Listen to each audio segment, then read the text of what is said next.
Le mystère de Porto de León. Écrit et conté par Rafadam. Quelque part, le long du fleuve Amazone.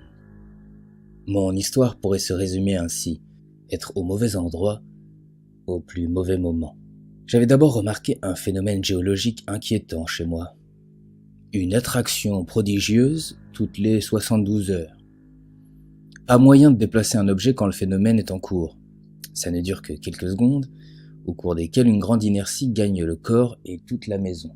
Naturellement, je n'avais pas remarqué le phénomène au cours de ma visite, et l'agence immobilière s'était bien gardée de m'en avertir. « Nous n'avons rien remarqué, monsieur Oliveira », m'avait dit la femme en charge de la vente, avant d'insister sur les 1001 avantages de ma maison, du jardin et du quartier résidentiel où je me trouvais.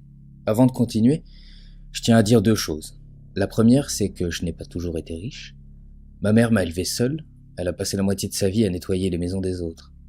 Voilà 3 ans qu'elle est décédée à l'âge de 81 ans, après une retraite sommaire.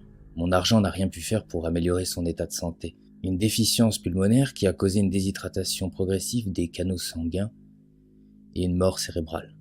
Je ne tiens pas à vous amadouer en disant tout cela, mais j'ai horreur qu'on me voie comme un fils de riche. C'est insultant. La deuxième chose à dire, c'est que j'ai toujours eu un profond respect pour la grande forêt. Respect car je suis d'une nature plutôt respectueuse, respect car on parle d'une des plus grandes forêts du monde. Mais étrangement, je n'ai pas hésité à acheter une maison sur un terrain ravagé par les incendies de l'année dernière. Que ces feux aient été volontaires ou non, j'ai acquis une maison avec jardin dans ce quartier en construction, à la lisière de la jungle. Rien ne